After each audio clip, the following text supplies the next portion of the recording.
Hello everyone, তোমরা সবাই কেমন আছো বন্ধুরা? আশা করি সবাই ভালো আছো। আমার সিংহরাই পরিবারের সকল বন্ধুদের জানাই অনেক অনেক ভালোবাসা, অনেক অনেক শুভেচ্ছা। দেখতে দেখতে বন্ধুরা একটা মাস কেটে গেল। আজকে খুবই মনটা খারাপ, আবার অনেক ভালোও লাগছে যে আমি এই একটা মাস ভগবানের ব্রত করতে পারলাম। এটা তো কার্তিক মাসের ব্রত ছিল, দামোদর ব্রত। সেই ব্রতটা আজকের দিনে শেষ হলো।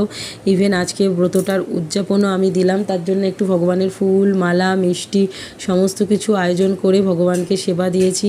আর এই একটা মাস তো আমি ভগবানের এমনিতেও ভোগ রান্না করে ভগবানকে দিয়েছি। ইভেন সেই প্রসাদই আমি পেয়েছি, প্রসাদ ছাড়া কিছুই খাইনি। তো আজকে রান্নাবান্না করেছি ভগবানের জন্য। দেখো, পোলাও, আলুর দম, 5 রকম ভাজা, চাটনি, লুচি, মালপোয়া আর একটু ফল। তো এইটুখানি আমি ভগবানের জন্য ভোগটা রান্না করতে পেরে আজকে তো আমি ভীষণ খুশি। আবার মনে পড়লে একটু মনটাও খারাপ হয়ে যাচ্ছে কি একটা মাস আমাকে আবার অপেক্ষা করতে হবে। আর শুধু দামোদর ব্রত নয় বন্ধুরা, আমি ভীষ্মপঞ্চক বলে একটা ব্রতও করেছি। মানে দামোদর ব্রত শেষের 4টে দিন ফাস্টিং থাকতে হয়। তো আমি 4টে দিন ফাস্টিং ছিলাম। 24 ঘন্টার মধ্যে একবারই প্রসাদ পেয়েছি, সেটা হচ্ছে 2টো কলা, একটা আপেল, একটু ডাব আর প্লেন জল। তো 24 ঘন্টার মধ্যে আমি এইটুকুই খাবার খেয়েছিলাম। ইভেন আমি সারা দিন জলও খেতাম না। 4টের সময় যদি আজকে খেয়েছি, আবার পরের দিন 4টের সময় সেম একই খাবার খেতাম। আর এটাই ছিল আমার প্রসাদ। আর লাস্টের দিন তো 30 ঘন্টা জল না খেয়েছিলাম। না খেয়ে থেকে ভগবানের ভোগটা আমি রান্না করেছি।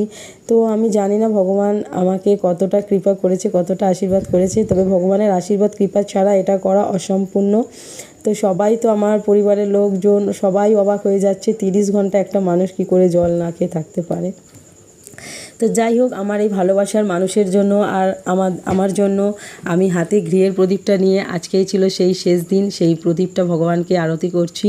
তো আমার ভালোবাসার মানুষটা যেন অল টাইম ভালো থাকে, সুস্থ থাকে, আমিও যেন ভালো থাকি, আমার পরিবারের সকল বন্ধুরা যেন ভালো থাকে বন্ধুরা।